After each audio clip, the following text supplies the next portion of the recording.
Whoa, buddy. Put that thing back in its holster. We haven't gone anywhere. I don't understand. Check out the MichaelDukesShow.com for information on how to get access to the podcast. Welcome to the party, pal.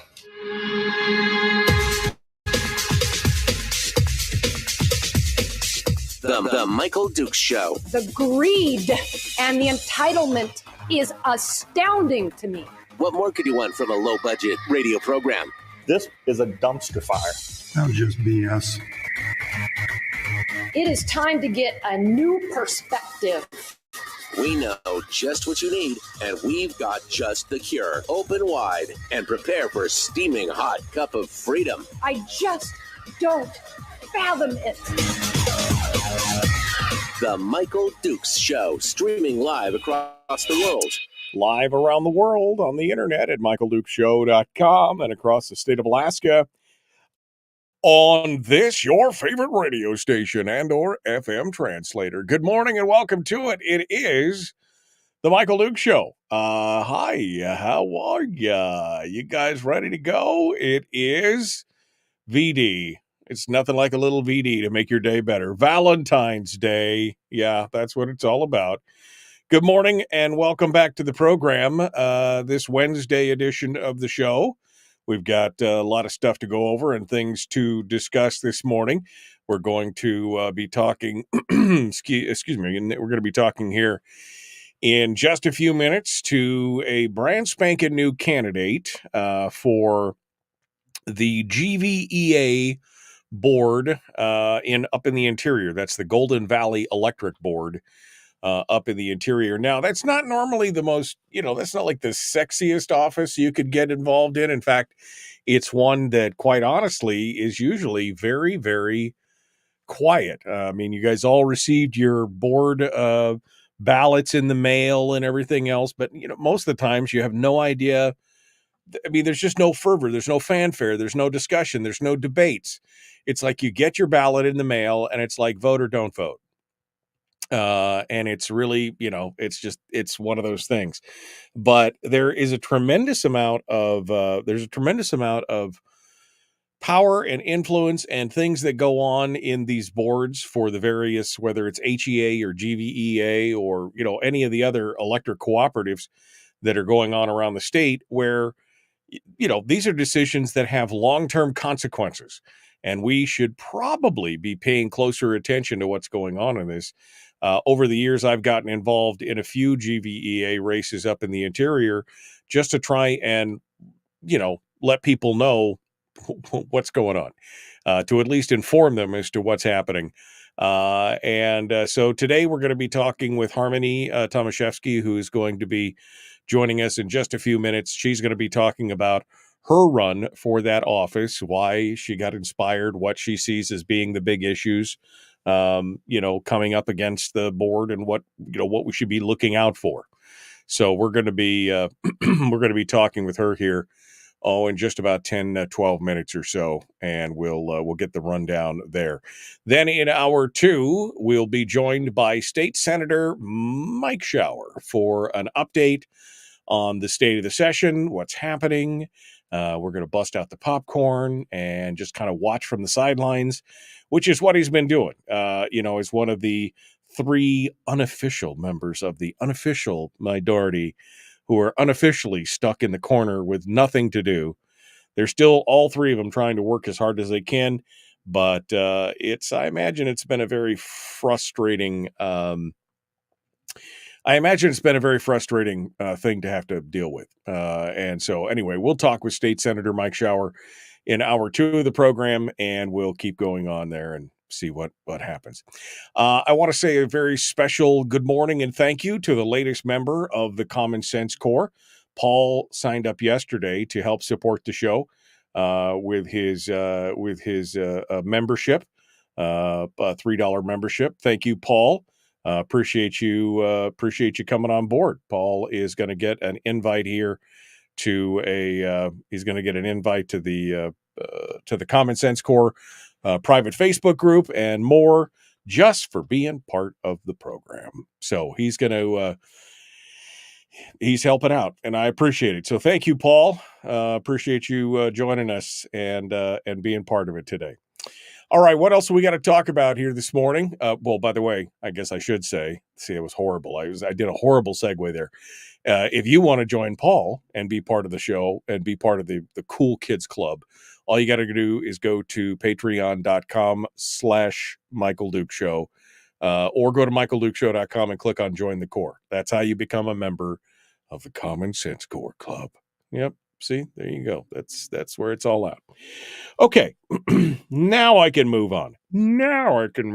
Let's go over to some of the headlines we're going to be dealing with. There's some discussion and some movement on HB 140, which is the education bill that is in the legislature right now.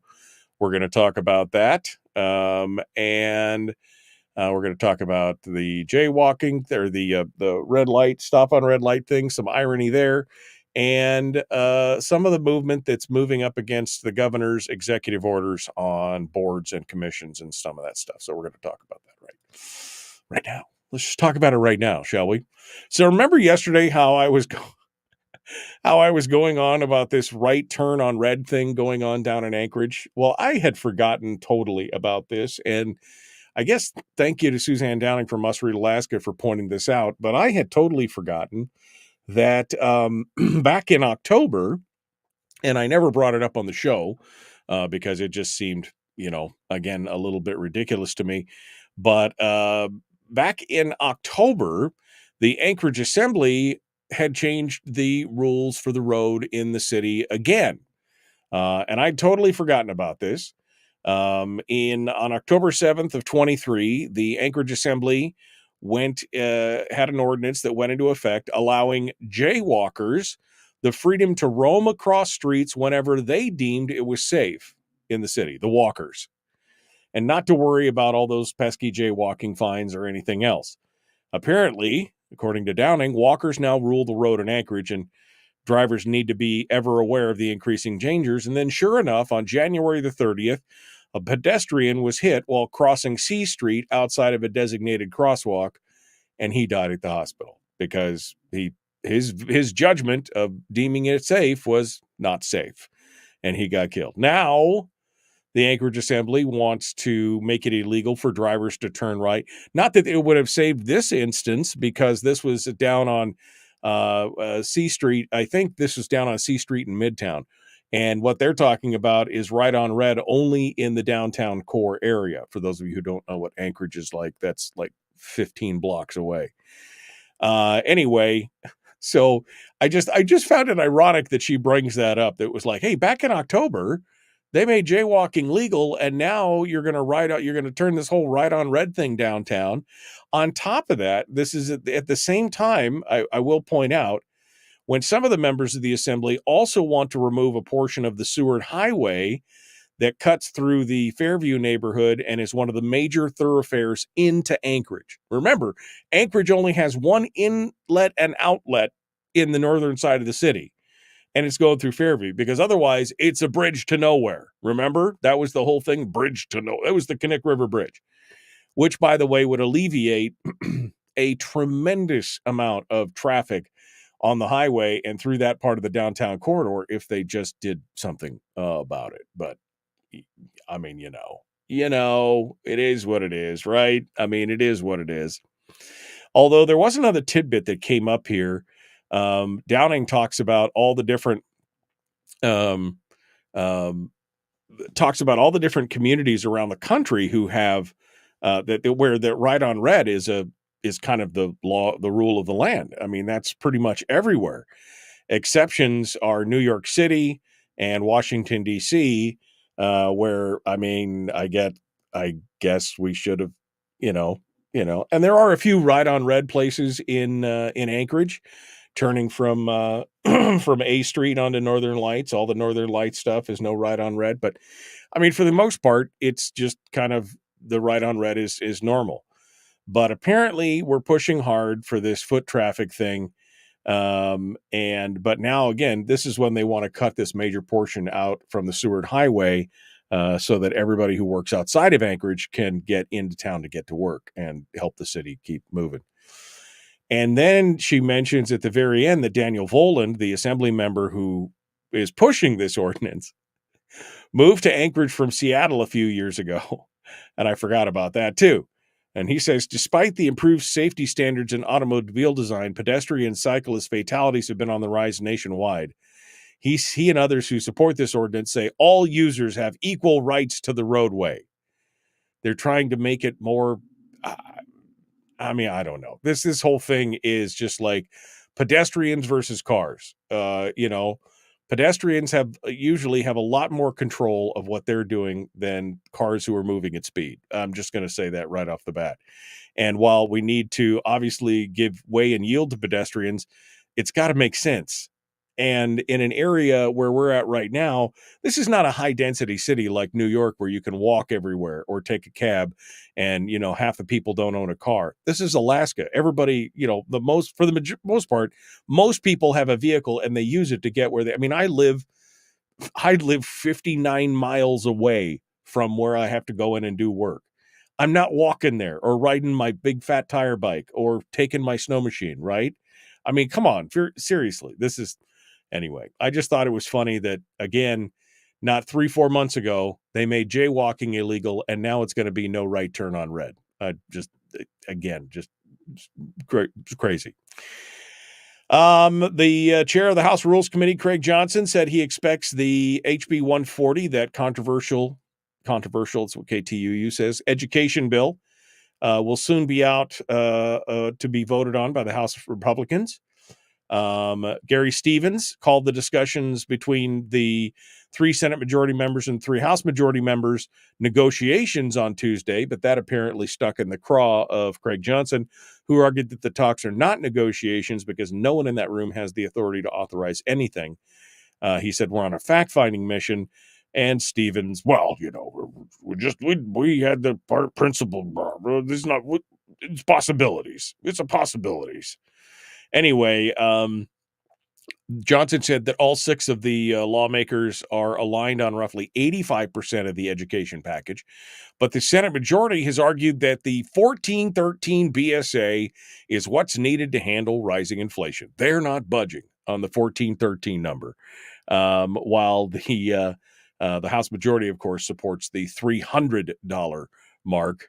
Additionally, the education package, of course, contains the retention and recruitment bonuses for teachers from $5,000 to $15,000 and everything else. They only have till the end of the month to get this taken care of, because the big part of this is that internet thing for increasing internet speeds out in the villages, and that has to be done by the deadline for the funding comes at the end of the month.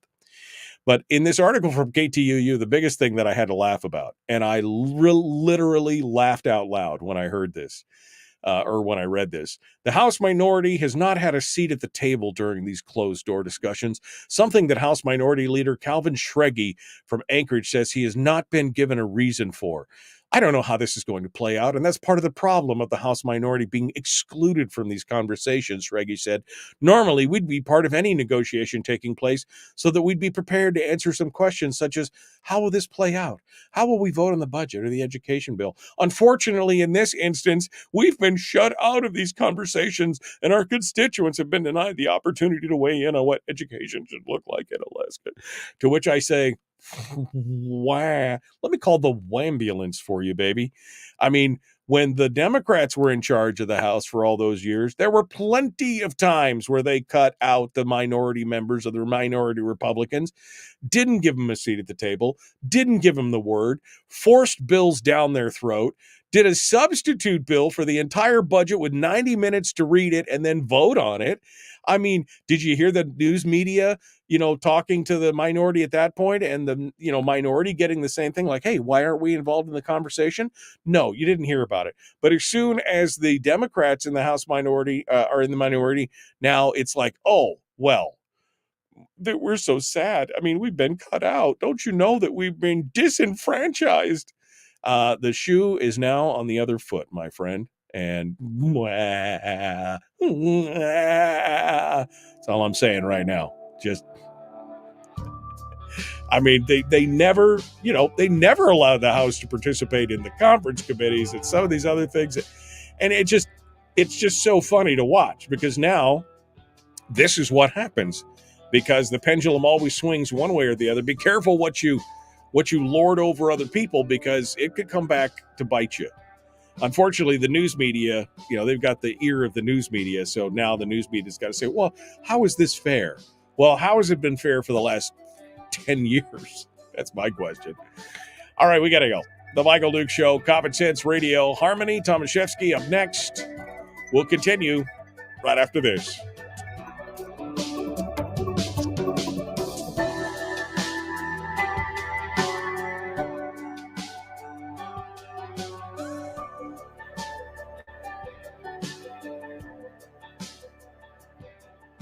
If you missed the show, you can listen to it on your time with Dukes On Demand. Oh, and it's free. Like America used to be. Streaming live every weekday morning on Facebook Live and MichaelDukesShow.com.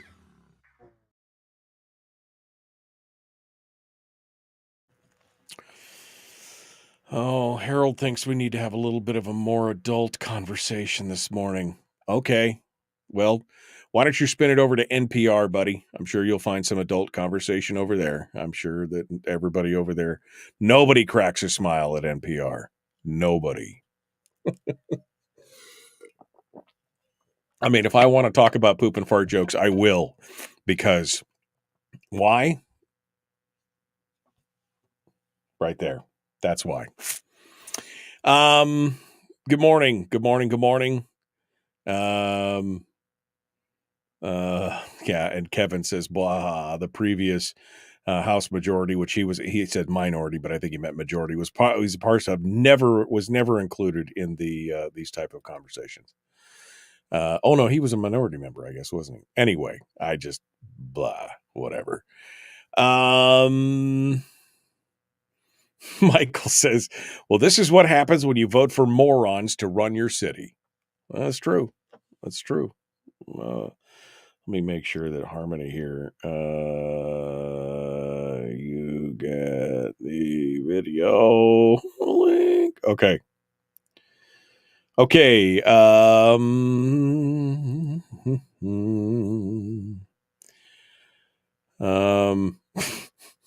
What?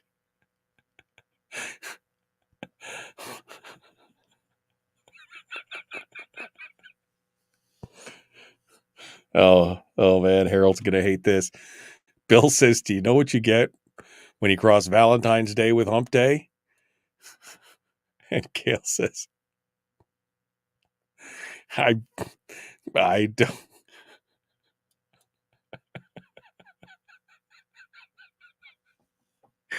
Oh, I needed that. I needed that for this morning. That was the perfect answer. It was a perfect answer. And Bill says, the answer is actually nothing. We're all old. We get nothing. Oh, man. 40 degrees up at my dad's place up there in the hills above Fairbanks. 40 degrees. The heck, man. I mean, I love some good weather as much as the next guy, but this is getting redonkulous. It was 42 degrees in Anchorage yesterday. Currently 30 degrees outside the house this morning. So just one of those things. All right. I see that Harmony is in the green room. She's eating all my donuts, my virtual donuts that are in the green room. She's eating them all right now. What the heck? Save me some with sprinkles. Let's check this out here and see what's going on. We will add Harmony Tomaszewski to the program and see what she has to say. Good morning, Harmony. How are you? Morning. Hi. Thanks for having me. Well, thanks for coming on board. Let me adjust your volume just a little bit here from my end. We're just going to do a quick adjustment there. Make sure because you're coming in loud and proud this morning. Are you ready for this? The grilling that's going to happen right now? No, I'm just kidding. Okay. Actually, no. Yes, No, don't worry. This will be painless. I mean, just think of it like we're having a cup of coffee and having a conversation about everything that's going on and what's happening. Okay. So it'll be quick and easy. It'll be over before you know it. So don't worry about it. All right. So everything looks pictures clear, sounds clear. I'm going to put you back in the green room where you can eat some more donuts, and we will be back here in just a second. Okay. Thanks. See you in a minute. This is how it's gonna look for you when we're talking. So just so that you know, if you want to center, I see you were centering yourself. I know I'm a little OCD on that myself. I'm like, I got to be in the center here. All right, so you hold on. We'll be right back to you, and we'll continue on here. All right. Oh, and Harmony, if you're listening still, when you hear the ding here in just a second, what you're gonna hear, right? When you hear that and we're talking, that means that we're 30 seconds from rejoining the radio. And so we need to wrap up whatever we're talking about. You'll only have one commercial break to deal with here in about 10, 15 minutes. So don't worry about it. Okay.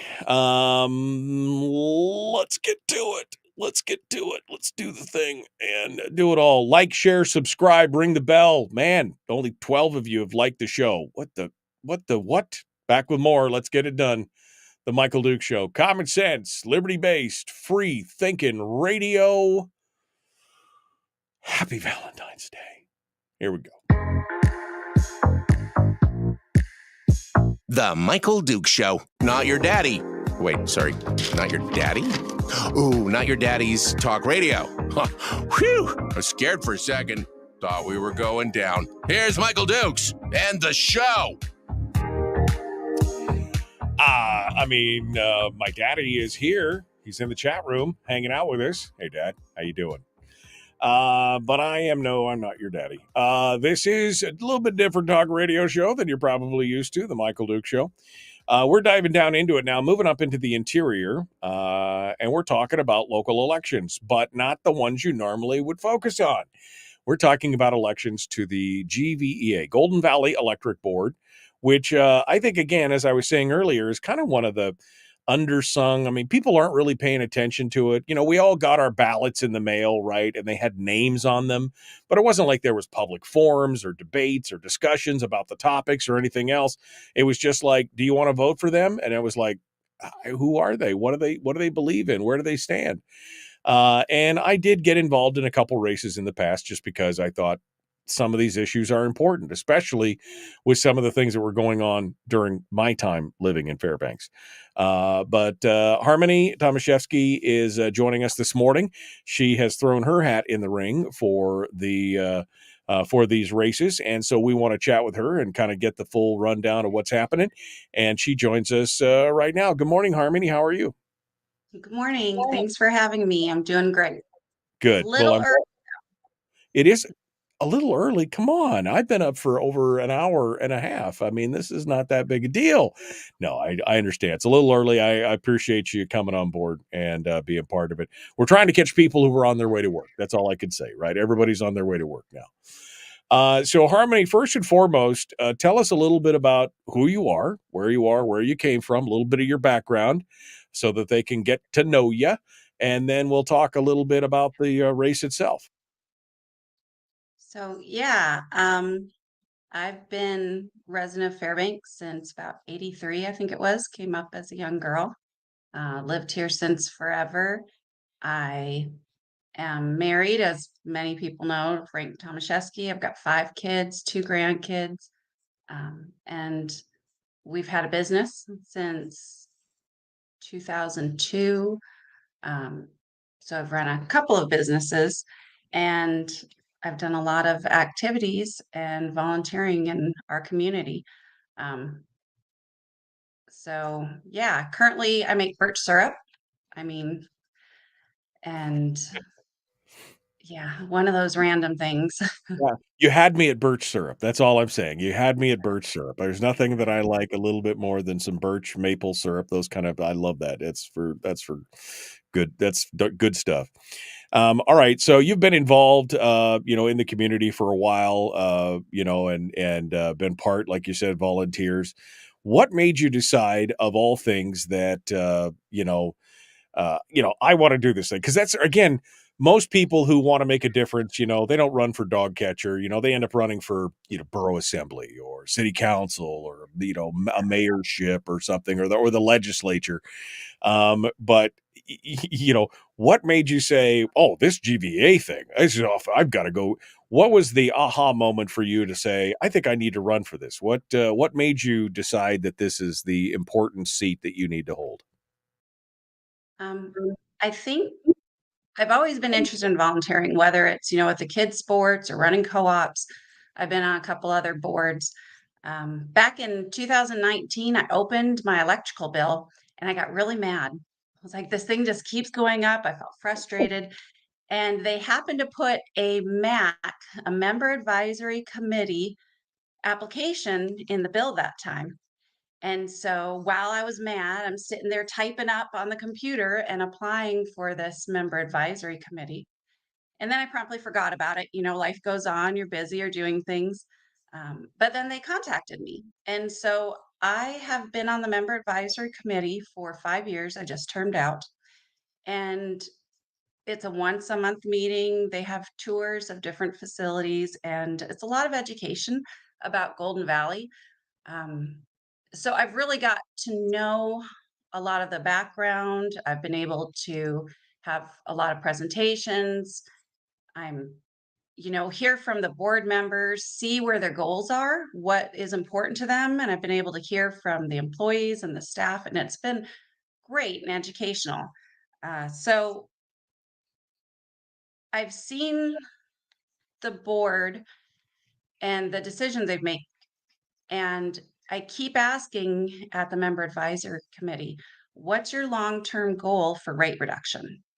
How are you, we're a member owned cooperative. So how are we representing the members with the rates? Because we have a lot of really good goals and a lot of things they're doing, but it always seems to be that rate reduction or that rate doesn't seem to be first in their thoughts or second or third. So this needs to be a priority. This is important to our members.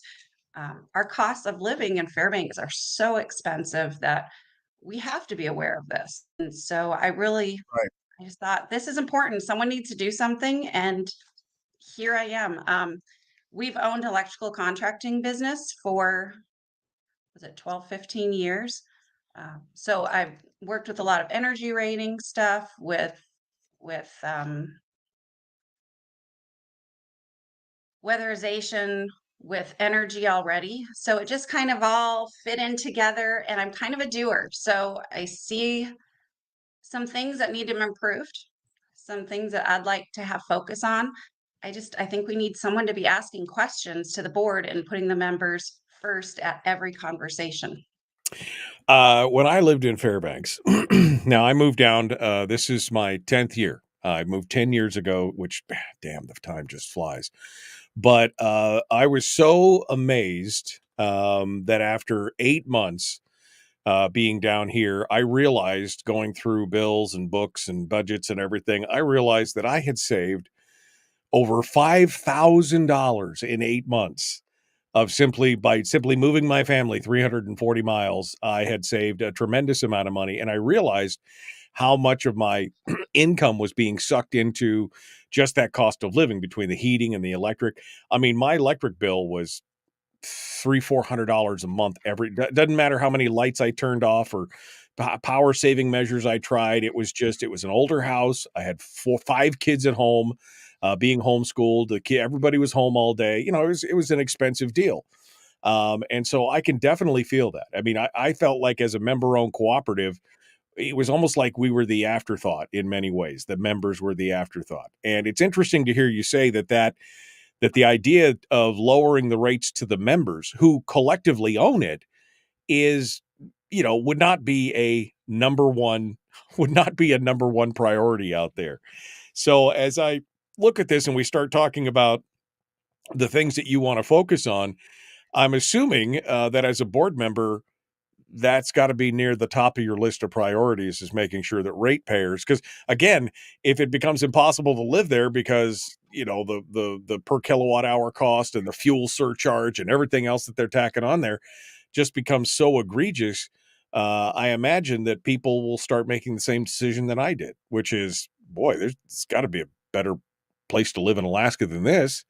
And so talk to me about your priorities as you go in here and what you see as the biggest, your priorities. And then secondly, what do you see as the biggest challenges for the GVEA board moving forward?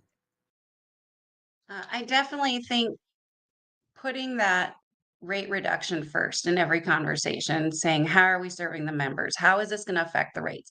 What can we do? Long-term strategies that we can take care of it.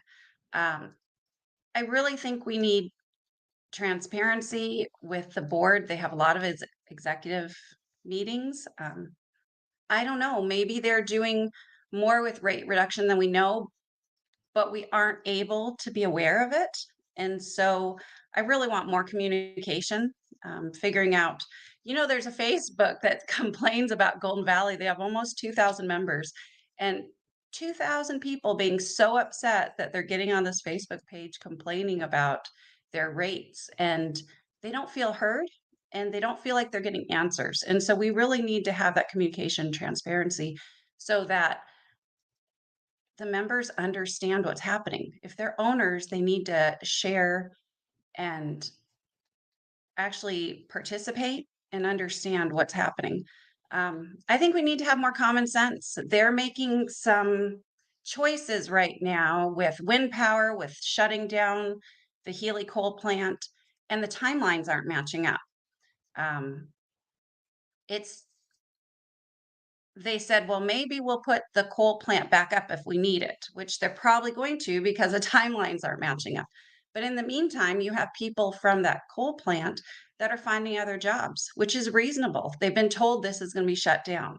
Right. And so you're losing people and you're losing the opportunity to open that or keep it open for longer. So having that reliability of the electric is so important. And I just think some of these decisions we just need to work out a little bit more before it's finalized, I guess. Right.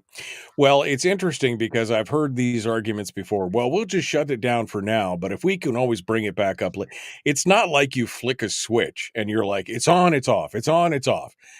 Because as you said, there are people involved there, and you can't spin a plant down and mothball it and expect to turn it back on, a week later. It takes time. It takes, sometimes months to bring a plant back online. And I know everybody wants to go for wind power and renewables and all this other kind of stuff, but it's kind of tough in the interior. I mean, even, solar we don't get enough daylight gain for the most part to be able to offset a lot of that stuff. Wind is intermittent and it can't provide the surge power that can be provided by power plants and other things. And although the Healy plant has been problematic, look, there's no doubt about it. The Healy plant was had some experimental technology on it when they first built it, and it was a hot mess, and they've tried to get it, but it still provides better, cleaner, more consistent power than anything else we have. I've been questioning the shutdown of the plant since I first heard about it, and I was like, what? I mean, we had some insight into that here about 15 years ago, when they were talking about it, and I was like, well, they've got to get it fixed because this is the way to keep everything running. But now, like you said, they want to move everything to wind, but it's just not consistent enough. And I understand I understand people want to move off of fossil fuels and everything else, but it's got to make sense. You can't interrupt everything. You can't endanger everything with moving off of fossil fuels and do it to the point. I mean, to me, you'd have to have everything up and running, and you probably should wait a year before you shut down any power plant on the system, and have everything up and running for a year to make sure that everything works before you're like, oh, we're done, we're almost there, go ahead and shut it off, we're almost there. And that seems to Right. be the answer right now.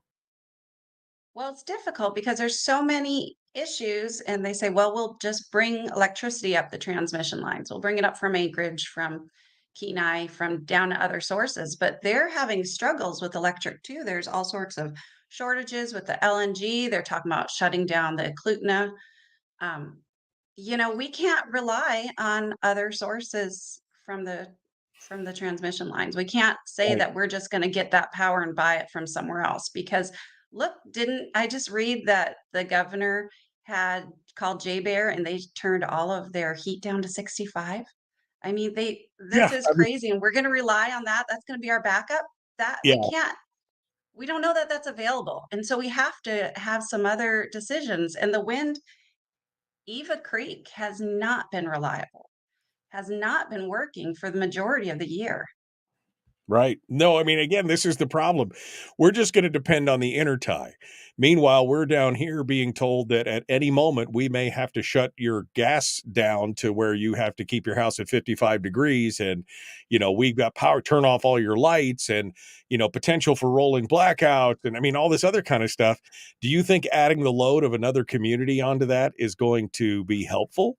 Not to mention the fact that at that point, it becomes a generation issue where you're going to have to pay more for it because it's coming up the intertide than it would if you generated it yourself. And again, I don't understand a lot of these points that they're trying to make. I understand where they're trying to go, but the decisions they're making to get there seem to be, in my mind, just a little just a little foolish. Let's put it that way. All right. Harmony Tomaszewski is our guest. She's a candidate for the GVEA board. We're going to continue to talk with her in just a moment. Don't go anywhere. The Michael Duke Show continues. Common sense, liberty-based, free-thinking radio. We're back with more right after this.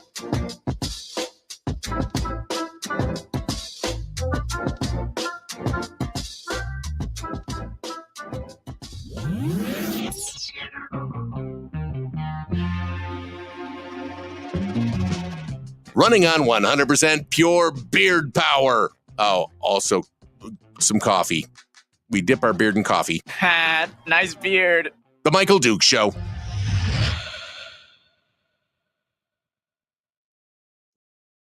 GVEA wishes they ran on 100% pure beard power. I'm telling you right now, that would be awesome for them.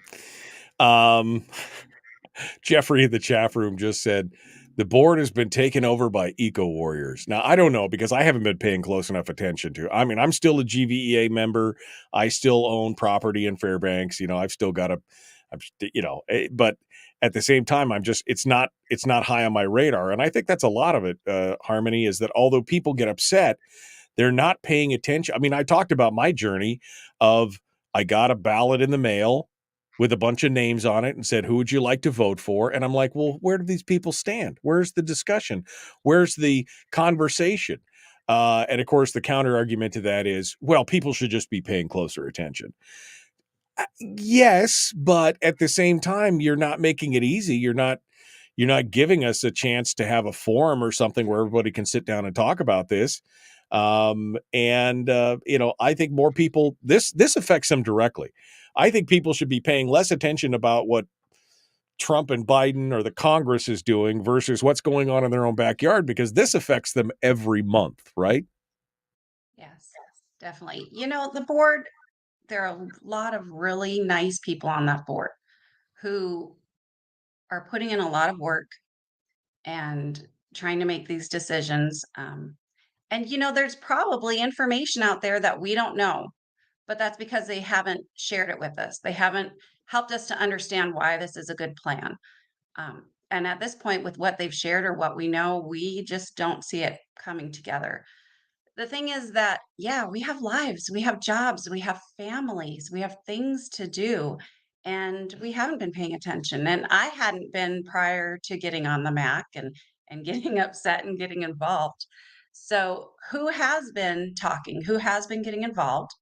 Are the climate activist committees. They're organized, they're coming into the board meetings, they're writing letters, they're showing up. And so that has been a priority, and some of that is really good. We want to make reasonable and good decisions. We want to have clean air, clean water, doesn't everybody? But we also have to have it balanced and have common sense with it. We've gone from 2005, they started with 10% green energy and renewables, and it's gone to 20%. And now they want to be 26% renewables by 2030. And that's because that's what they're hearing our membership wants. And so we really need to get involved and say, yes, that's great, but let's also make sure we're looking at our rates. Let's also make sure that we are making it possible to live here. People on fixed incomes it's not sustainable. Between our property taxes, our electric, it just goes up and up. And we've got to take a stand. I want to, and we're going to have to repeat that when we come back to the radio, because it's actually very powerful. You're right. People need to be paying attention to this. Michael says in the chat room in response to my comment, he goes, well, people are concerned about World War III. Sure. I mean, we're all concerned about national and international issues. Don't get me wrong. But what can we do to affect that? Not a lot. We can worry about it and everything else, but I mean, what can we do to affect that? Not much. Buy some more food and water and make sure you're prepared in case something goes on. That's about all you can do. But what we're talking about here, you can have a day-to-day effect on your electric bill and on your electric rates, because again, it is a member-owned cooperative. So it's just it's good stuff.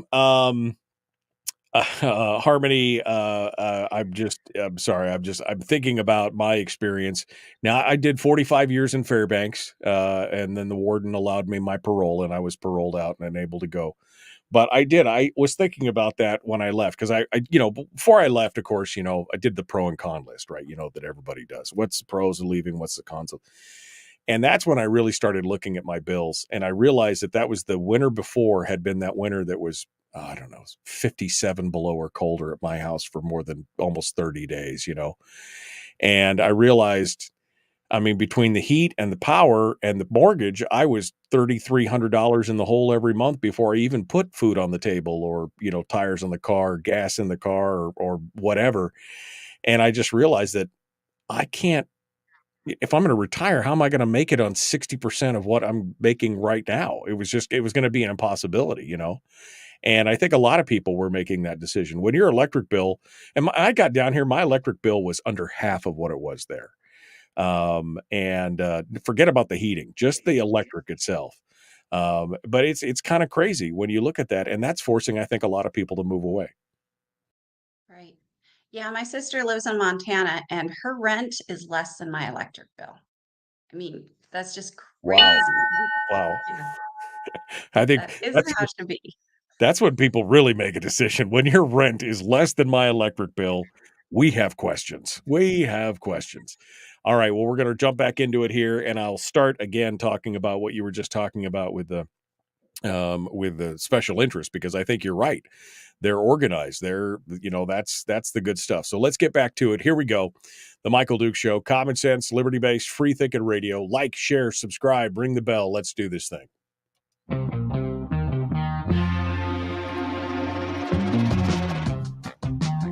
The Michael Duke Show. Seriously humorous with a pinch of intellect. Sorry. That is humorous. Here's Michael Dukes. I'm only saying I'm kind of smart. That's all I'm saying. Just kind of,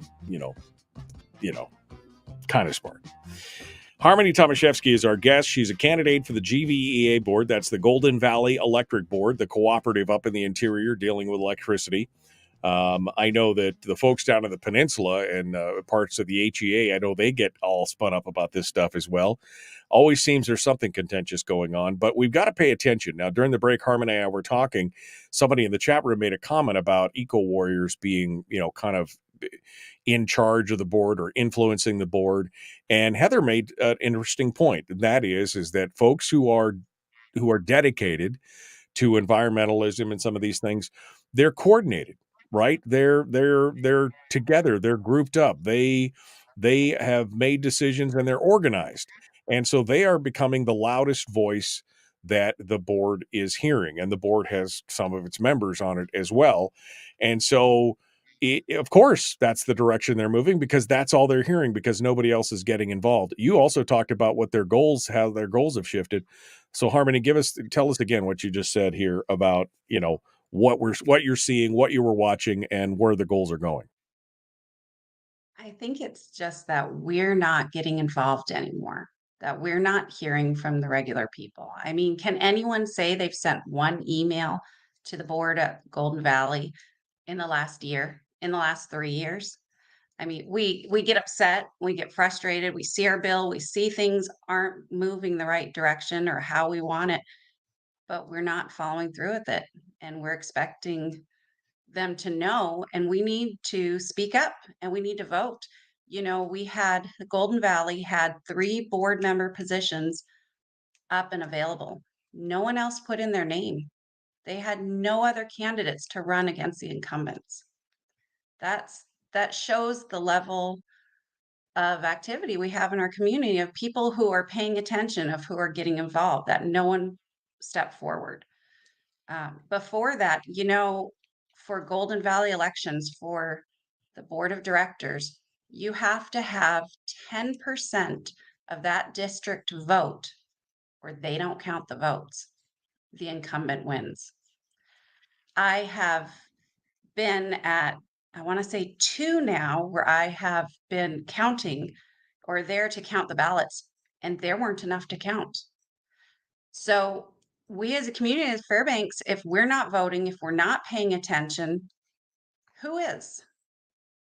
Right. And again, these folks who are what I guess the listeners would consider to be on the environmentalist side or the eco warrior side, they again are organized and they are together and they are very good at writing letters and showing up and being at meetings and doing like that. And that's changed the way that GVEA has looked at things. You talked about the renewable goals. Tell us again, the renewable goals have jumped significantly over the last few years.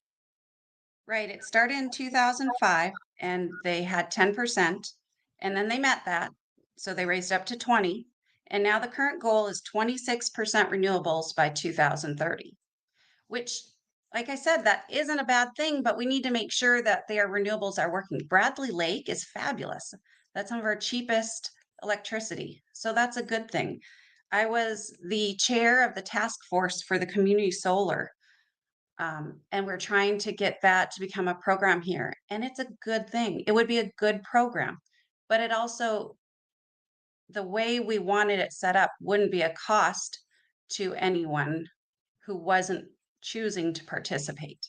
There are good renewables out there, but we just have to have that balance. We have to have that common sense and keep those rates in mind. You're talking about these special interest groups. I just read that the Alaska Center spent $100,000 to influence the board for the Chugach Electric. That's huge. And we can't fight that with money. So we have to fight it, each one of us individually, by deciding we're going to do something. We're going to vote.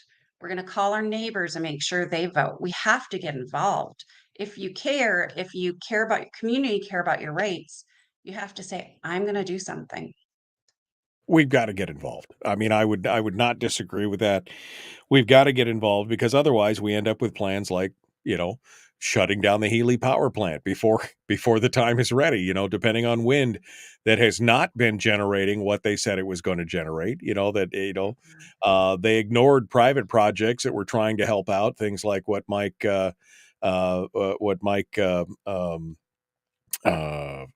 I lost his last name out at the plant down there out by the Delta wind farm and things like that.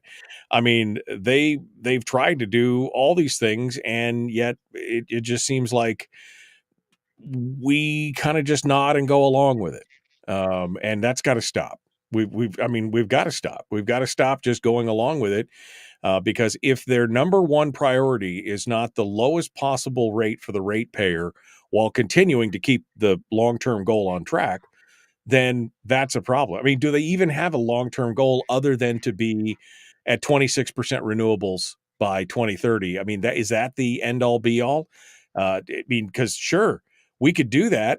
If you don't care about the ratepayer, we could do whatever you want. I mean, we could make it all work. But if it makes it unaffordable to live there, what happens then? Right. We need the reliability. We need to make sure we have consistent power and reliable power. And that's really important.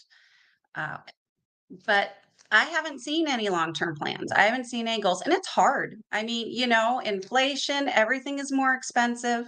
We have a lot of things to consider, but when we consistently put money into things that don't work, that aren't working, that aren't thought out, that aren't timelines aren't meshing, that's taking money away. I mean, we have to come up with a plan, and they have to start thinking about it and how we're going to do that. And Yeah. jumping from one thing to the next isn't getting it done.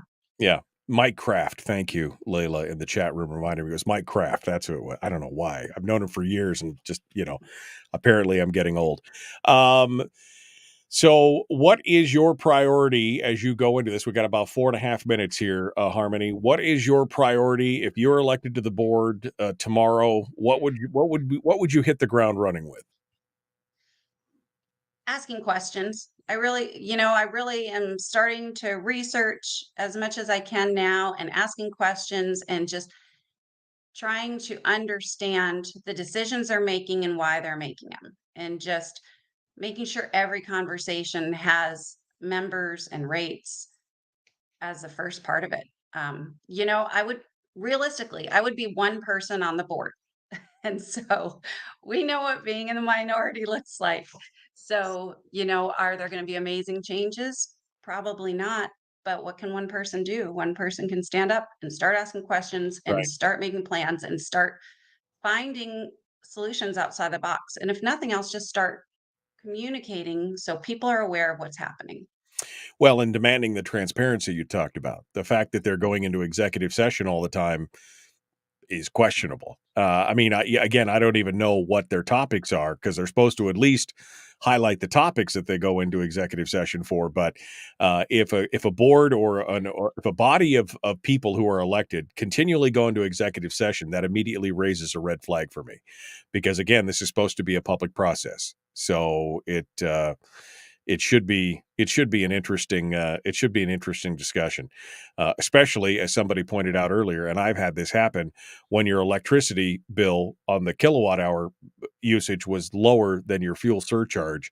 You got to start asking questions about, like, how do we make this better? How do we make this better? Because otherwise it's just not going to happen. All right, we got 90 seconds here. Harmony, I want you to give me your elevator pitch on why we should vote for you for the GVEA board. You just bumped into me and said, "Hi, I'm Harmony and I'm running for GVEA board." So give it to me. Tell me what's going on. Okay. Well, if you want Fairbanks to be an affordable place to live, if you want to be able to afford electricity, if you want your neighbors and your family and residents that live on fixed incomes to be able to afford to live here, we've got to start getting involved. And that means we need you to vote. We need you to vote. We need your neighbors to vote and to get involved and to care about your neighbors enough to vote. And how do folks find out about you? I'm working on that. I've got a Harmony Tomaszewski for GVA board Facebook page, and I'm working on a website at the moment. They can always call me. I'm happy to put my phone number in the comments. I'm available pretty much anytime, or I'll get back to you. And I'm happy to talk about anything. I want people to ask questions. We need to ask questions. Gotta do it. All right, Harmony, thank you so much. Hold the line for a second. Folks, we're out of time. We got to go. Mike Shower is coming up next. The Michael Duke Show. Common Sense Radio. See? It wasn't painful at all, was it? It was just... It was still a little bit painful. Just a little bit painful.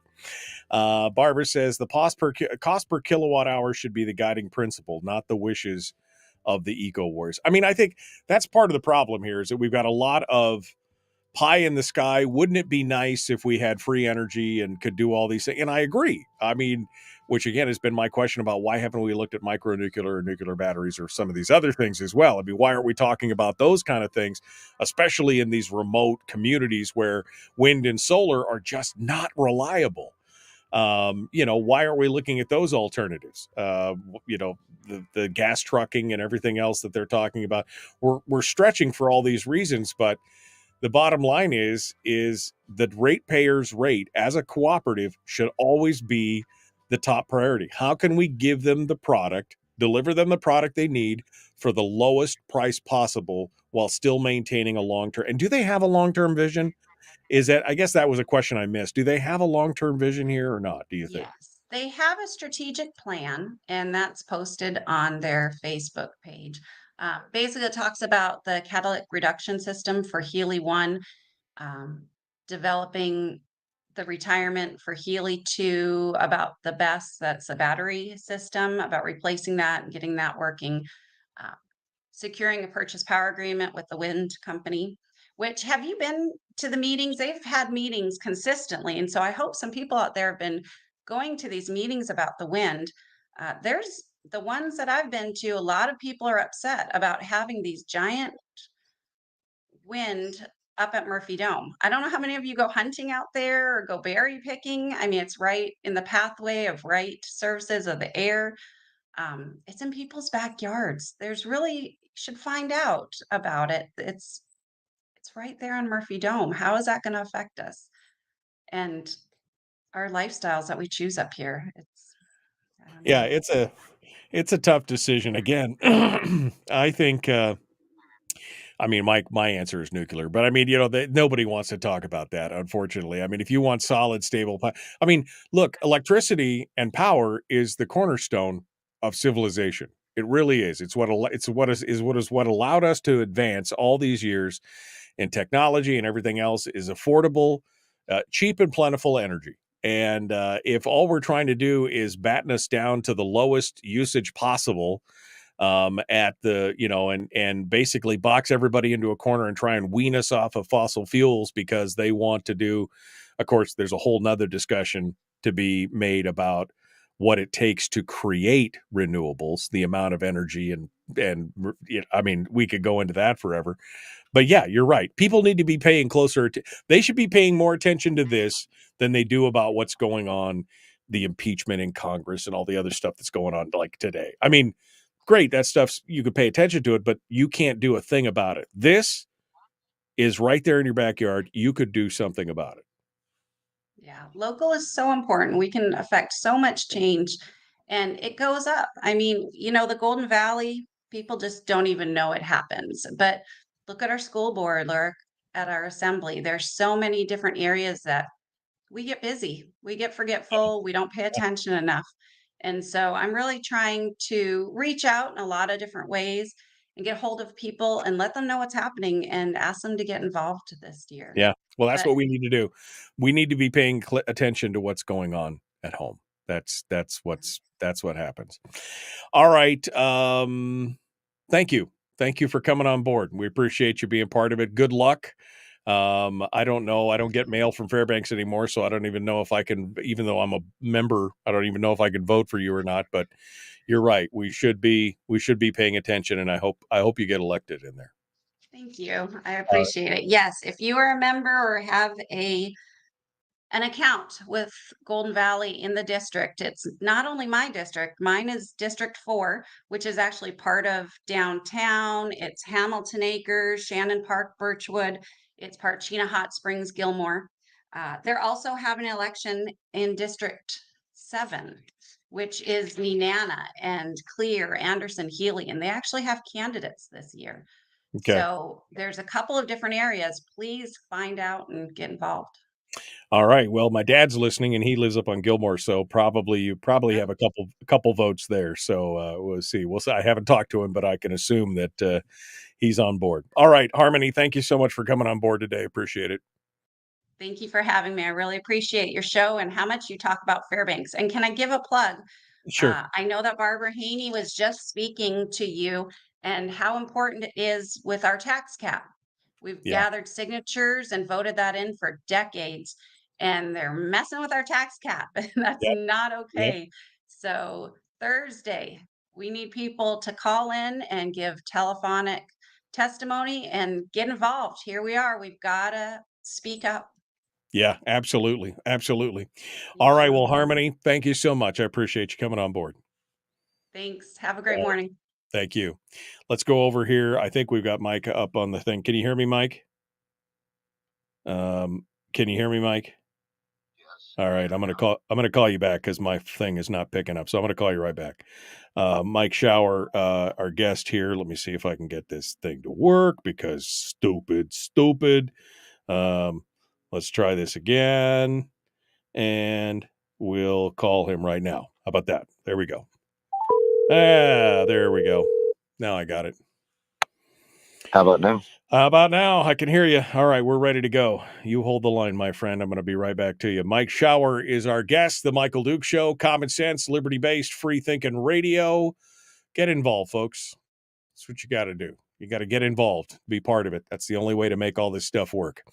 And my hat's off to Harmony for going out there, spending 5 years 5 years on the advisory committee to get all that education. This would be a good place to put it to good use.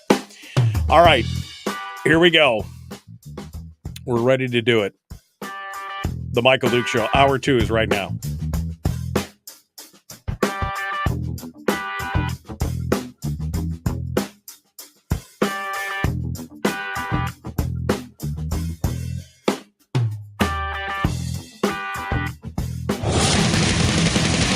Whoa, buddy. Put that thing back in its holster. We haven't gone anywhere.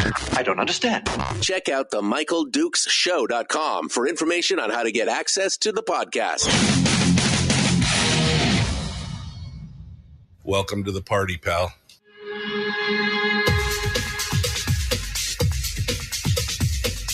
The Michael Dukes Show. The greed and the entitlement is astounding to me.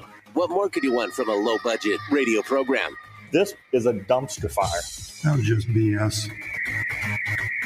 It is time to get a new perspective. We know just what you need, and we've got just the cure. Open wide and prepare for a steaming hot cup of freedom. I just don't fathom it. The Michael Dukes Show, streaming live across the world. Live around the world on the internet at michaeldukeshow.com and across the state of Alaska on this, your favorite radio station and or FM translator. Hello, good morning. Happy VD. Hey, Doc, happy VD. Do you have a cream for that? It's Valentine's Day. Yeah, baby. And we hope that you and your loved ones are ready to go for this beautiful day. It's also Wednesday. We just finished up with Harmony Tomaszewski, who's running for the GVEA board up in the interior. You can go back and listen to that on the podcast if you missed it.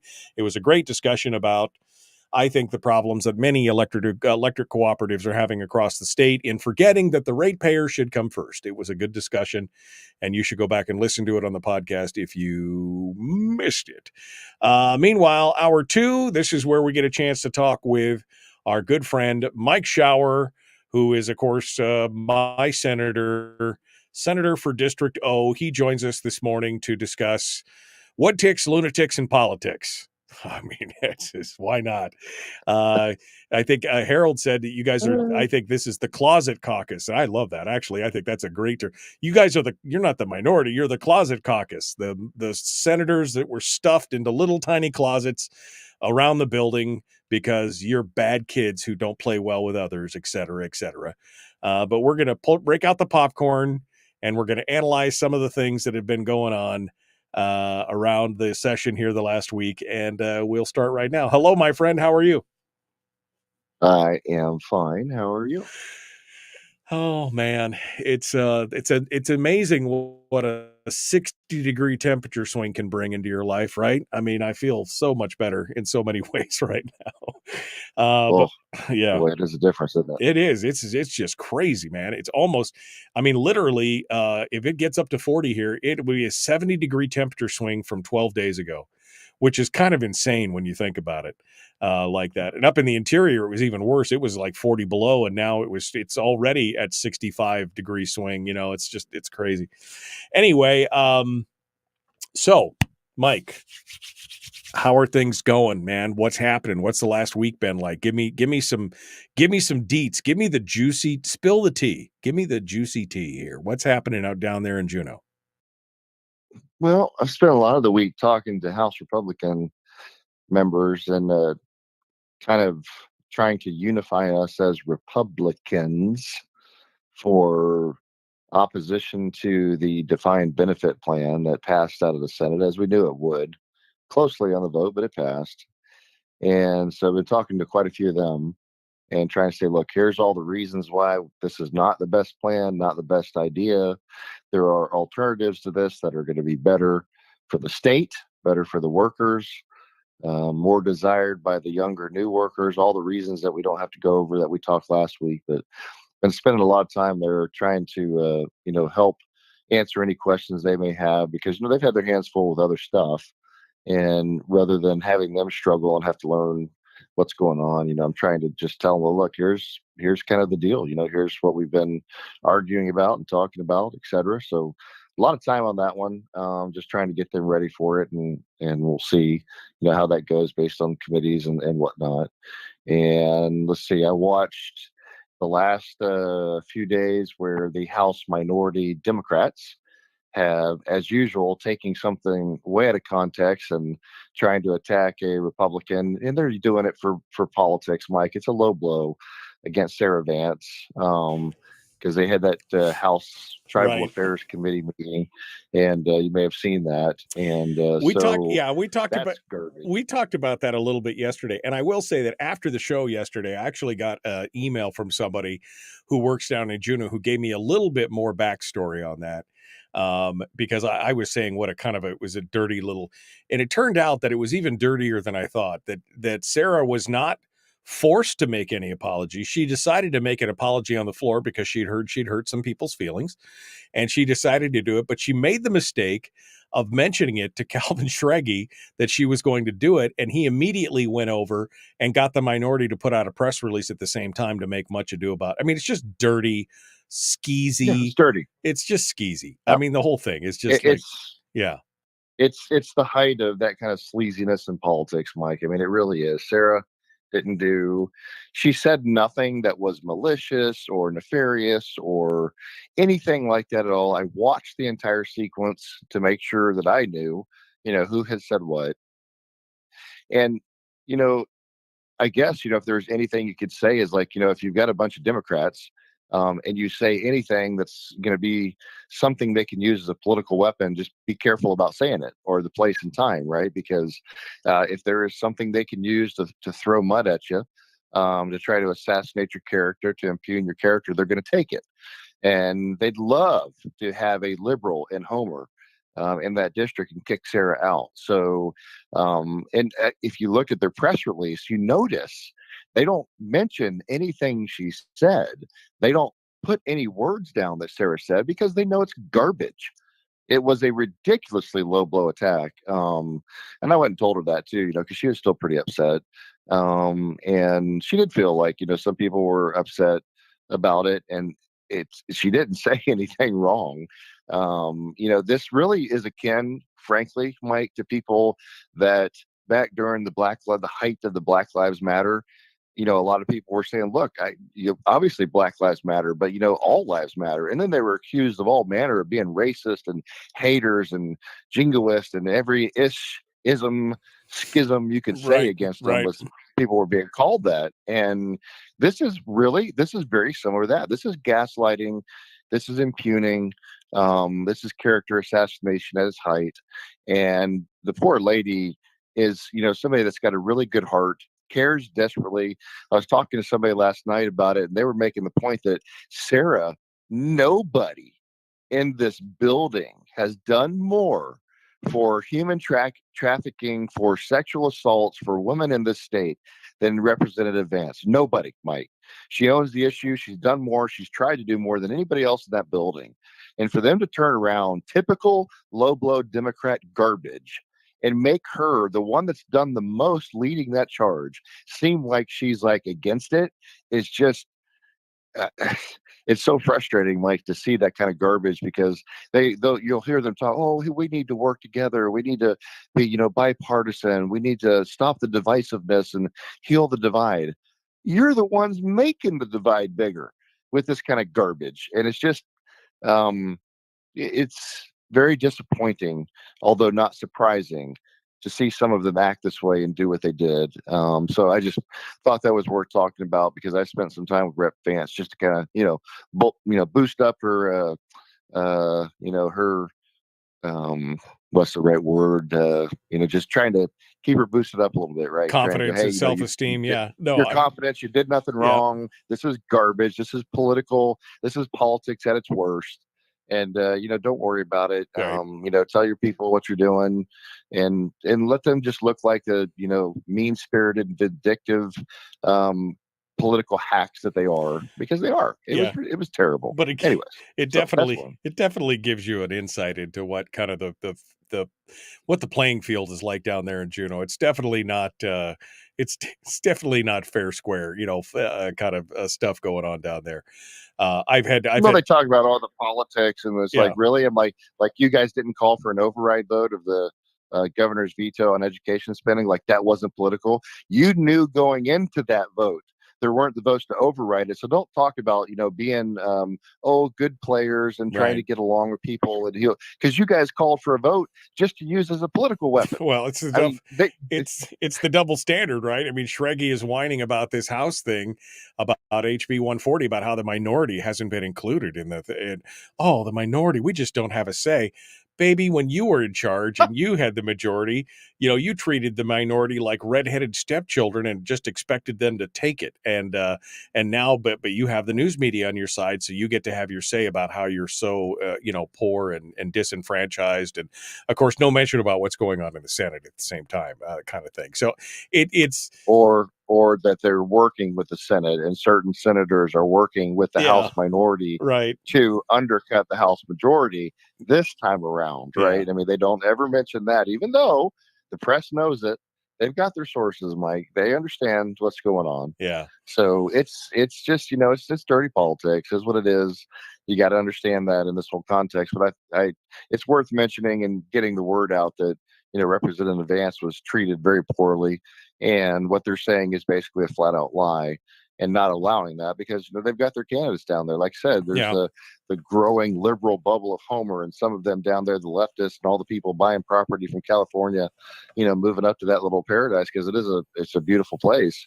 That. I mean, but this is just them trying to build up ammunition to try to take that person out to gain that seat and get another Paul Seaton, that might have an R in front of their name, but is really a D. And that's as always, Mike, this is strategy. That's what this is about. This isn't because it was right thing to do or because anything happened.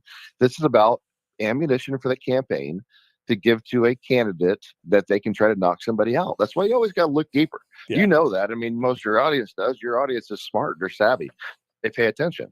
And they know doggone good and well that things like this are nothing more than political attacks meant to build up a case to be used in the campaign to try to take somebody out. That's really what it is at the end of the day. You just got to know that. I had several people message me and email me yesterday after the show that they went out and watched the video, including some Alaska Natives who said, this was not offensive. This was not, I'm not offended by it. She was just stating that, the truth. And I think, so again, I agree with you. I think it's much ado about nothing. We're 2 minutes from the break here, Mike. What else have you been watching? What else is catching your eye right now? Oh, a lot of stuff on the budget and kind of paying attention to that right now because we're starting to see just some of the, and we will go into more detail as we get closer, and I know we don't have enough time to dive in the next minute, but a lot of, things like watching Department of Corrections, with a budget that's increasing by many, many millions of dollars. And then the irony of ironies, right? We get the data that says, they're, I think, $14 million short or some number like that, 11 million, 14 million, I don't know, something. And by the way, they're short on it because the folks that are felons in prison that their PFDs get sent to the state because the PFD has been so low, they don't have enough money, and now they have to increase their budget.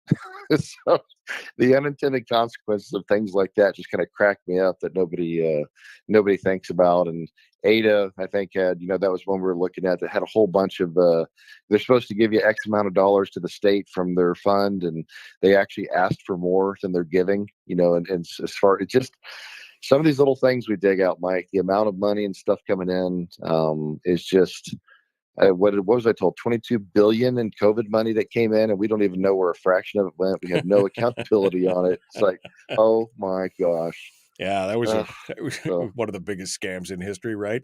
All right, we're going to continue here. Mike Schauer is our guest. We're going to be back with more here in just a moment. The Michael Duke Show, common sense, liberty-based, free-thinking radio. Don't forget, you can always join us out on Facebook if you'd like at facebook.com/Michael Duke Show/live if you want, or just go to my website and click on the link there for Facebook. It'll take you right to it. You could join us in the chat room, talk with all the other listeners, get your take, join all the other legislative aides who are taking notes on the show today, because they're out there, because Mike will get a transcript later on today. We'll be back with more of the Michael Duke Show, Common Sense Radio.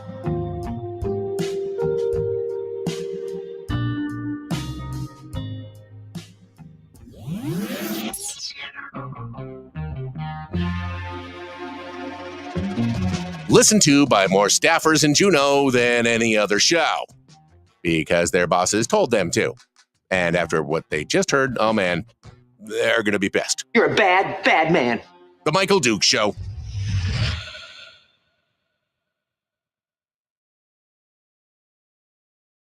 Mike Showers, our guest here at the thing. I mean, yeah, it was amazing. And then Carlene from Kodiak called in yesterday at the end of the show. She's a 60 plus year old Alaska Native woman, and she said, I saw it, I listened to it, it didn't offend me at all. I don't understand what the problem is. Well, the problem is that it's political. The problem is that it's divisiveness. That's what we need to do. We need to be outraged. Outrage is what sells these days, and that's what that was really all about. Yeah, there's no doubt. I mean, that's the whole politics of divisiveness. One of the oldest tricks of the book, Mike, divide and conquer. Like we've said before on the show, can you imagine if black, white, brown, yellow, red people in this country, in the world really, united and realized we weren't the enemy of each other, and we were all just people that all bled red and want the same things. We want decent jobs and homes and some, better lives for our kids. And I mean, if we would realize that we're not the enemy, the power that we would have against the global elites and the ones with the wealth would be unstoppable. And they're scared to death of us figuring that out. So what do, Mike? They continually inflame the politics of, racial hatred, class envy, name the issue, and they continue to fan divisive. What was it Morgan Freeman said? We're never going to get over race. And I'm paraphrasing, but we're never going to get over racism until we stop talking about it. Well, every time you go, I watch senators stand up and talk about race, and you see it every time you on the TV and this. And if it's not race, then it's something about immigrants or illegal immigrants, migrants come. If it's not that, it's something about wealthy and how we should hate them. If it's not that, we should. It's always about hate and divisiveness, Mike. They use it because it works, and because we let them, do that to us and divide us up. And so it's an effective strategy, Mike. And the bottom line is, look, if it works, they're going to do it. It's like drugs, right? You have the war on drugs. Well, I don't know, man. There's arguments for and against legalizing, drugs, but the reality is, as long as there's a demand, somebody's going to make money and figure out how to, provide a supply. So, as long as we let them divide us, they're going to continue to use it because it's a tactic that's been effective. What can you say? Politics. Nice. It's exactly what it is. It's all politics. And oof, man. Lisa just said, Lisa and Gary, she just said they destroyed their own state and come here and look what is happening. And she's talking about, of course, all these people, like you said, who want to move up from the lower. That's what's always cracked me up. You saw this mass exodus from places like California. Who are just like, oh, we can't live there anymore. It's the cost of living and this and that and all the other things there. And so then they go to places like, Montana and Idaho and Washington. And the next thing you know, they're demanding the same kind of things that they had in California, completely oblivious to the fact that that's what caused all the problems and made them leave in the first place. It's like a disease. It's spreading to other parts of the country. And it's just shocking to watch. It's like a mental disorder, Mike. It's amnesia. It's like you go there and go, oh, look, it's beautiful here. We should, bring all of our wonderful utopian policies to this place because that's going to be great here. It's so nice, like you said. But they've forgotten the fact that their policies are what destroyed the place they left. And so it's like they have a perfect political amnesia. They just go, oh, let's enact the same stuff because this time it'll work, right? It's the old argument for socialism or Marxism or communism that college professors are so infamous in this country for, filling garbage, the minds of our young men and women with garbage. And the philosophy saying, well, it's just because it's never been done right. If you do Marxism and communism right, it'll be an absolute, utopia. Now, me as a college professor, I'm going to be in that 1% at the top of it, being taken care of. But ignore that. Ignore that the 1% are going to be even better off in a communist system where everybody's a slave working for them. But, beyond that, it's a fantastic system. It'll work this time. Trust me. It'll work this time. You know why it's never worked? Because they just didn't do it right. Why communism has never worked? Because they've never done it right. We would do it right. Sorry, all right, here we go. Jumping back into it. The Michael Duke Show, common sense, liberty-based, free thinking radio. Like, share, subscribe, ring the bell, do all the yada, yada, yada, blah, blah, blah, blah. Let's do it. Here we go. Right now.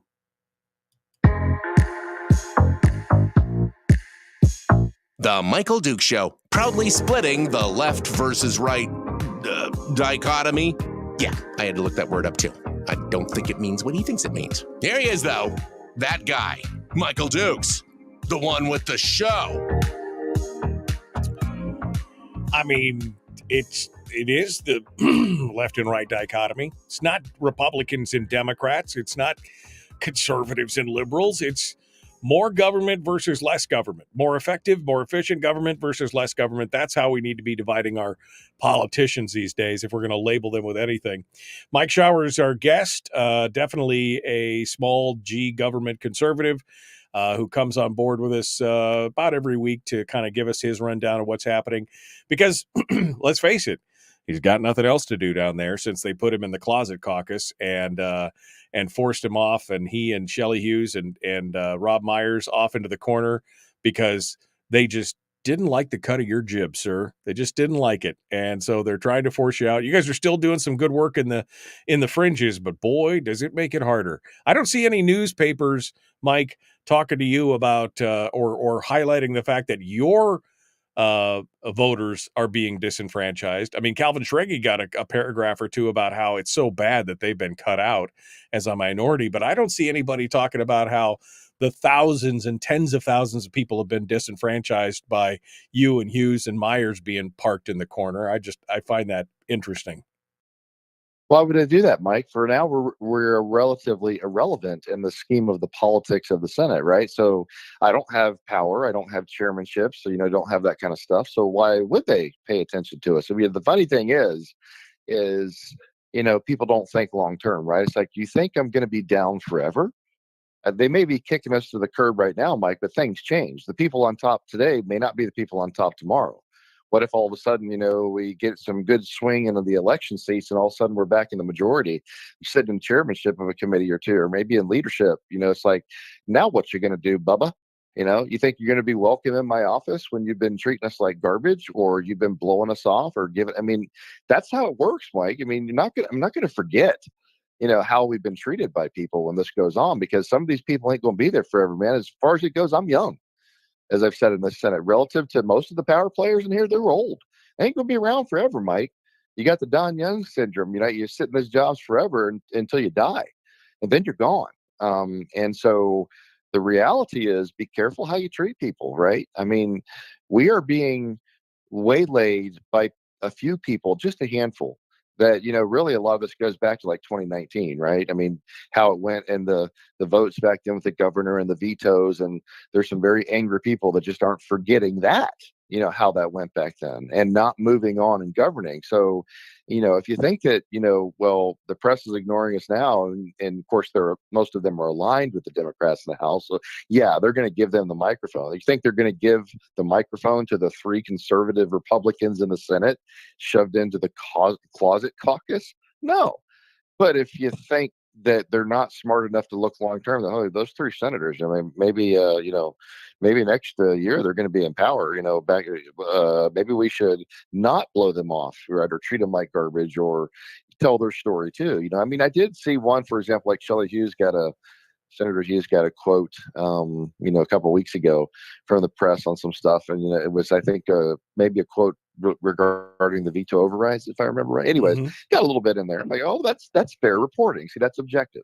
That actually has some voice from every one of them. Let's talk about what would probably happen over Senate Bill 140 with the education spending. You know what's going to happen, Mike? The Senate majority. You think they're going to give a voice to the Senate minority? Do you think that they're going to let one of us sit on the conference committee over that education funding and the transparency of funding and charter schools and all that? You think they're going to allow the conference committee, that's always 6, right? 3 and 3 from each body, 2 from the majority, 1 from the minority. Do you think they're going to let us have one of the 3 of us be on that conference committee? No, they're not. So do you know what's going to happen on the negotiations for Senate Bill 140 and the massive spending that's going to increase, that they're going to try to increase? It's going to be 3 center or left of center people that are all for it out of the Senate. The House majority is going to get its 2 people that are going to try to fight for those changes. And then they're going to put one from that Democrat left-wing House minority. So they're going into it. The game's already rigged, Mike. It's going to be a 4-2 of more left-leaning, more liberals, big spender, big government types. And it's going to be 2 that aren't. That's it. So the fix is already in before we even get there. And these are the kind of things that they're going to do. And to your point, do you think the press is going to say, well, hey, Senate President, how come you guys didn't put somebody from the minority so you have a counter voice? Oh, they're not going to say that. They're not going to ask that question. And that's how it's going to roll. I had a long-serving former legislator bring a couple people from a school district, not from my district, but from another one. And the reason he stopped by last week during the debates, he's like, Mike, if you don't mind, I'd like you to sit and talk to these 2 people from this school district in the rural areas and, give them kind of the counterpoint. It's like, all they're hearing is how this is great and we need to spend more money. And he's like, they're not getting the rest of the story because nobody's taking them. And it's the only ones that stop by. Not from my district. I had one or just a handful stop by from inside my political district, Senate district. And he's like, they need to hear this because they're not hearing all of the counter reasons about why transparency might matter and accountability and what you guys are saying. And he's like, nope, they're not hearing it. And so it was just fascinating to see. That's it, right? And I used to have so many lobbyists coming in and all this stuff, and now it's almost nobody. Oh, you guys aren't important, but you watch. All of a sudden the dynamics change. Maybe we pick up some seats and some conservatives get in, and the next thing you know, we've got a strong minority or back to a Republican majority, because there is a slim chance that could happen. And all of a sudden people are going to want to come visit and, we think you're great. I'm like, yeah, you do. Sure. I know. So I can watch and take notes and see how it goes, Mike. And again, it's politics, but you're not wrong to say that, that we are being ignored right now and we're not going to be given a voice. We're the counter voice to the very left-leaning Senate majority right now, because the reality is that's what it is. And that's what a minority does, right? Mike is the one that has some voice, and they go to them and, hey, can you guys give us a quote? What do you think about what they're doing? What's the opposing points, right? That's the democracy, the republic we're in, right? We're supposed to have that broader debate. Well, there ain't no debate in the Senate, man. We're just shut down. They're just rolling us, and doing what they're doing. So you want to talk about how minorities being excluded? The House minority, Mike. I mean, they're almost half and half in that body. They got a real voice. They can block things. They can do stuff. They have press resources and all kinds of things given to them and committee assignments. That ain't the case. Walk down the hall of the Senate, brother. That's a different story. Right. We have no resources. We have no committees. We have no voice in the sense of being able to do the work during the session other than if we speak on the floor. We're not getting any attention from the press. We have nothing to be able to do what the House minority is doing, being treated very poorly. And this has really not ever happened in the Senate like this. Like I said, even when you go back to the unrecognized minority of 4, or what, about 12 years ago or whatever it was, they were all given committee assignments. So it's a very different game right now. But like you said, the press isn't reporting on it. People aren't talking about it. But like all things, Mike, times change. The pendulum swings. The pendulum swings. That's what it all comes down to. Yeah, it does. Well, let's talk about some of the bills. HB 140, of course, we've got till the end of the month till that funding for the internet runs out. And so they're under a bit of a deadline. What are you hearing? What are you hearing about HB 140? I mean, I had the conversation from the news report this morning, but what are you hearing behind the scenes? What are your thoughts on where HB 40 is going to end up? You mean Senate Bill 140, right? I'm sorry. You're right. SB 140. My bad. Okay. Yeah. I mean, there is an HB 140. I just don't know the number. It's like 600 bills standard. What about this bill? I don't know. I have to look at it. Most of the bills don't even, make the headlines. It's just the big ones that are catching your attention right now. So yeah, Senate Bill 140, like I said, that's why I kind of talked about it, because that's kind of the debate going on now too. But that it seems like the number is going to be somewhere around 680 on the BSA. That the Senate's setting up the fight for, right? Because you had all the teachers and lobbyists and NEA types and others that have been running around with these big buttons that said 1413. They want a $1,413 increase, Mike. That is, I think that was about 400 million. So every year, when we're already spending almost $3 billion on education. So I'm just looking at them going, where do you think we're going to get this money from? It's not our problem. I'm like, yeah, it's going to be, because if you take a look at the budget the governor handed us had about $1 billion deficit in it, right? Because you've got the PFD that they've decided to include in the budget battle. So here we go, which that $1 billion deficit with about 2.3 billion, I think, in revenue from the permanent fund itself. Ballpark numbers. I mean, we're just discussing it right now, not nuanced down to the penny. But if you do that, we get about 1.3 billion left over. That would be about a $2,000-ish PFD, roughly. But Mike, that's before 200 million or 300 million or almost 400 million of education spending. That's for 100 plus or what it's ever going to be for a defined benefit plan if it was to go through. That's not including the 100 to 125 million every year of it just increased costs. That's not ADA not giving us all the money they're supposed to, when a lot of it's going mostly to personnel. That's not another 14 or 30 million or 35 or whatever it is from the department. That's not that and on it goes, right? So when you consider that the state already, as I've said many times, and I'm going to keep saying it, is about $500 million of new spending just for what's on the books already before any of these bills or anything else is passed or agency spending goes up. Mike, give us a couple years down the road, there's not going to be any money left to do anything with and play with, because guess what? By their own admission, as I said last week on the program, that means that to pay the dividend, we're going to have to tax people for the supersized dividend. I mean, you're going to tax people to pay a statutory dividend following the law, because we've decided to increase government spending so much that you'd have to take every penny of the dividend, right, which was the path we're on, and you're still going to have to tax. And this is the logic I look at, like some of the union members and others that were coming through those big buttons. I'm like, do you not see that? We need to have a good education system. So what? So when you graduate all these kids from your education system, they all go down south to Texas and Florida where the jobs are? Because there ain't going to be anything left in the state. You better focus all of your public education now on teaching them how to get a government job, because that's going to be the only thing left in the state. Right. There's not going to be anything else, Mike, because we're going to overspend to the point we're going to bury it. We're not, I mean, look, at least California's got 40 million people plus probably another 10 million illegals to draw from, to tax with massive income taxes and sales taxes locally, et cetera, et cetera.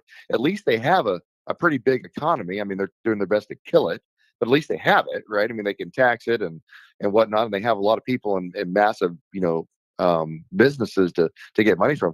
What do we have in Alaska to do that?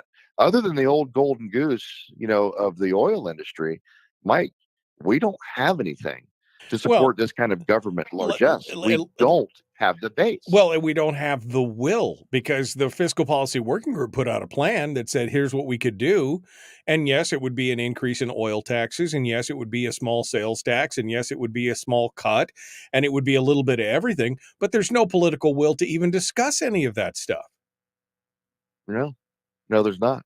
That vaunted House minority you were talking about a few minutes ago, they didn't bring this to the forefront or to the floor to vote on a couple of years ago when we had it out there. The Senate shot it down, would not allow it to go through Senate Finance, so it wouldn't make it, because some of them don't want some part of the plan, right? Like they don't want the spending cap, right? They don't want to be constrained in spending. No, but they want to, take the dividend down, and use that, of course, but they don't want the spending. So that was the point of the plan, right? That was the grand compromise. Everybody didn't like all of it, which is the best you're going to do in a political body that is divided. But it was an answer to solve the problem moving forward. So we stop fighting about it every year. It gives us some stability in spending moving forward. And that's something that the private sector needs to see to invest in the state. As we've said 1,000 times in this program, what business person wants to invest in the state when you don't know how we're going to be doing from year to year? Because we have wild swings in spending and policy. And when the oil price is high, we have money and we spend it. When it's low, we don't have anything to spend. So because we're that petro state that's so dependent upon the price of oil, it makes it very hard because we won't rein ourselves in. We don't want to constrain ourselves, right? Right. And, show me the money, Mike, as it goes into different districts. So it's there's economic development coming, on the oil patch with some things that are happening. That's great news, and I want to be positive, but it's a struggle for that. All right, Mike Shower is our guest. We got one final segment dead ahead. We're going to talk a little bit about the journey of defined benefits, the energy things, and we're going to talk about paid daycare as well. We're going to continue with that. The Michael Duke Show, common sense, liberty-based, free-thinking radio.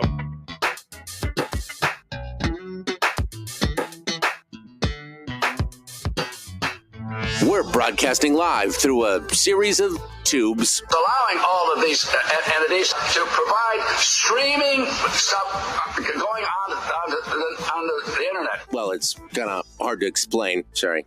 Streaming live every weekday morning on Facebook Live and MichaelDukesShow.com.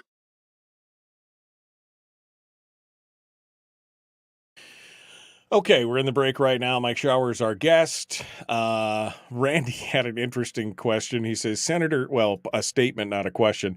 Senator Shower, please agree to join the majority. We need your voice on some of these committees. To which the chat room, including Harold, all came back and said, that's not going to happen for a variety of reasons.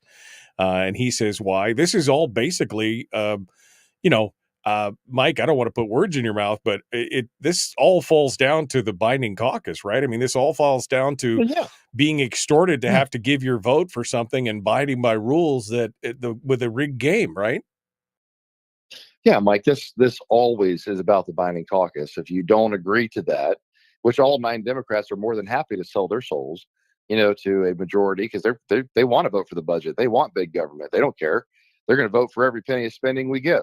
So that is no problem for them to agree to join with whatever Republicans are happy to swing power to the Democrats in the Senate because they want power, right, Mike? So if you aren't going to agree to give your vote to them for the budget, well, then they're going to find a reason to exclude you.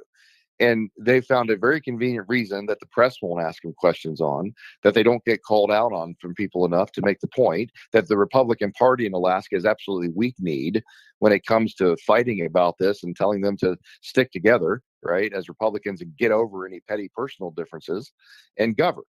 And so, yes, it's about the binding caucus. And so what do? They know that's become like a dirty 4-letter word. We've been very successful, over many years now of making the binding caucus this thing where people realize that's not the best way to govern. It makes it messier, makes it harder, but that's okay. It's the Republic is supposed to work that way, right? It's not supposed to be easy. That's a dictatorship. That's very efficient, but it usually doesn't work out well for the people. So yes, it's about the binding caucus. And the 3 of us have repeatedly said we want to work with everybody and we're happy to. And we work great with them behind closed doors and we can all be unified on stuff, but we're not all going to agree on everything. And I can't give my vote, Mike. That's illegal. It's in the law. We just, like many things, we don't follow that law. So what do, right? They can't use the binding caucus as an excuse because they know that's not popular and they're going to get called on it. So they got to do something else. They got to impugn our character. They got to say, oh, we're bad people. Oh, we're hard to work with. We're all the things that they are, but they're going to project like they're very good at and saying we're the problem when we're not. But you got to have a reason, Mike. You can't just exclude Republicans because that's going to make people question you and what you're doing. So, you hear rumors and you hear all the stuff being floated around how we're terrible and we can't do that. And that's all garbage, Mike. We get along with everybody just fine. Well, minus 1 or 2 maybe, but it ain't us. That's the problem. It's them. Right. But that's not what they can say. Right. Because it's back to that politics like we talked about Sarah Vance. Well, you got to impugn somebody so that you can make your statements, your actions acceptable to people by saying, well, the reason we did that is because this person is XYZ. Right. If you do that and impugn their character, then people will give you, obviously, you guys probably better join with the 9 wacky left-wing Democrats and those 3 conservatives because they're just, whatever. Right. And if they can sell that lie, if they can sell that narrative and the press picks up on it and reports it and the party lets it go by, the Republican Party lets them get away with it, well, what happens, Mike? They're going to use that all day long because then they get their votes. They know the budget's going to be exactly what they want it is. They know the PFD is going to be exactly what they wanted. They know that going into the whole 2-year session. They're going to get exactly what they want because they don't have to work for it because they already got the votes locked away. Yes, Mike, it is 100% about the binding caucus rule that allows them to have their votes and have their way, like the old Burger King, right? Have it your way. You get the budget just like you want it. There is no other reason. I'm still hearing, like I told you about, we were like, oh, Senator Hughes and Shower working with the FBI. No, we weren't. Neither one of us ever did that. Never called them. We never did this, but I still hear this rumor floating around. I know there's one caucus member right now in the majority caucus. I know for a fact, Mike, because I asked. One of those caucus members volunteered to wear wire and work for the FBI and go after their colleagues. I know it for a fact. But yet, who's being said, oh, they were working with the FBI? The people are still spreading that rumor about Hughes and I. Not true. Flat out lie. Current caucus member in the Senate supermajority volunteered to wear wire. Tell me how that makes sense, right, Mike? So these are the facts, but they're going to continue to spread the lie. Yeah, they have to. No, and again, the idea that somehow that you could just give up your right to vote at the end is just, it's always boggled my mind. And like you said, the whole point of this, the whole way the framers put it together at the national level and at the state level was it's supposed to be messy. It's supposed to be hard.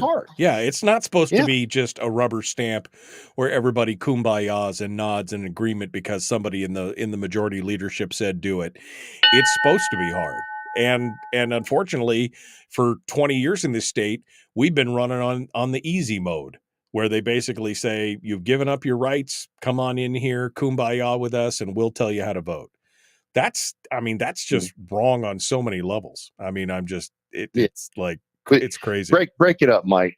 I'd be happy to vote for the capital budget. Yeah. Generally vote for the supplemental needed. The operating is always going to be a tough one because I want to see how we're constraining ourselves. I want to see the largest of spending. Hold I know. We got to go back. I got it. There we go. Public enema number one. Oh, wait, sorry. Public enemy number one, which makes more sense. On the other hand, he's a little bit of a pain in the Michael Duke show. Yep. A little bit of pain in the something or other. Everybody hates me. All right, we're ready to go. Mike Shower is our guest. We're down to the final segment today. I want Mike to have a little time at the end to talk about whatever he wants to talk about. But, of course, the big three issues that are still remaining for what we've talked about today are the defined benefits plan with no fiscal note. I'll keep hitting that forever. They passed it completely out of the committees and into finance and everything else and onto the floor with no fiscal note. Absolutely no idea how much it's going to cost. You have to vote for it before you find out what's in it. Also, of course, we've got the energy thing that's moving around with the gas in the Cook Inlet.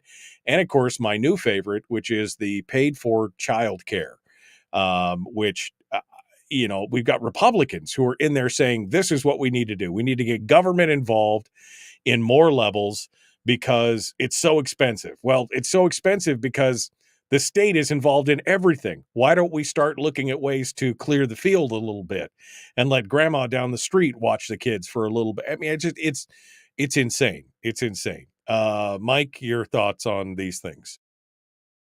Well, let's finish up since we're in the break. Not everybody heard that, but one of the things, you asked a question on the break was, why are we in that minority?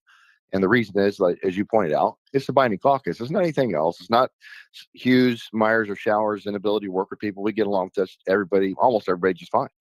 And it's about that binding rule because they've got to have their votes. And like the Burger King commercial, no, have it your way. They know the Democrats are going to sell their soul. They're happy to for a seat at the table in power. So that whole thing is about, you got to impugn the character of people, Mike, so that you can justify your actions, right? If everybody understands that the three of us in the minority are actually decent people and we work well with others because that's the truth, well, then them kicking us into the minority is not going to work well. They can't justify their actions. So they have to impugn characters and make us seem all these bad things, like I was mentioning the FBI in the break. I know there's a person right now that's in the majority that volunteered to work the FBI. It wasn't Senator Hughes and I, but that's the lies we keep hearing because they have to impugn us, Mike, so they can shove us in the corner and say we're bad people. If the press won't call them on it and people won't ask the hard questions, then they're going to get away with it, and then they get their votes. And they know that going into this session, they got the budget they want. Democrats are all going to vote for. They're big government types. They're happy to spend money. So of course they're going to get everything they want with this, and they're going to do that as long as they get away with it, right? Or until the dynamics of power shift in the Senate and different people get unelected or go away or whatever. So that's just finishing that conversation. On to the budget reasons of that.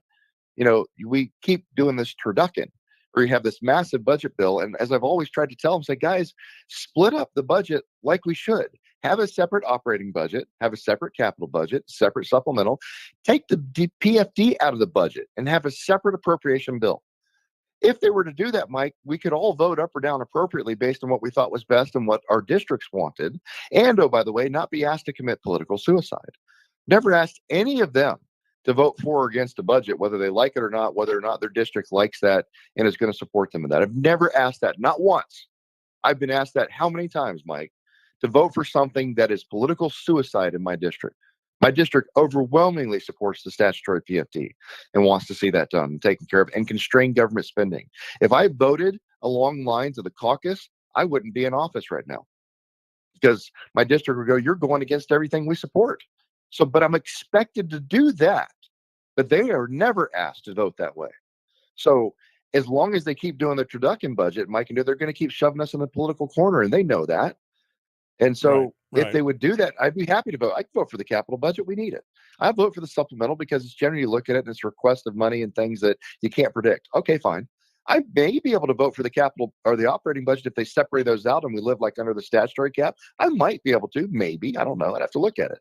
I'm always going to vote for the PFD, not against it. That's what but we've given the reasons without going down there. But that's not how they're playing the game. See, that's a big deal to talk about these things, because that's how we are painted into a corner on that. And then I was listening to Senator Hughes. He was telling me the other day we had our mighty caucus meeting of 3, and we were talking about this. And she's like, "Yeah, I was arguing with somebody. She's like, yeah, I wasted a lot of hours arguing online. Never argue with somebody online because you're not changing opinions, and we're not very civil that way these days. But as the saying goes, you got this little device in your hand that has the sum of all human knowledge at your fingertips." And we spend most of the time, looking at pictures of cats and arguing with perfect strangers.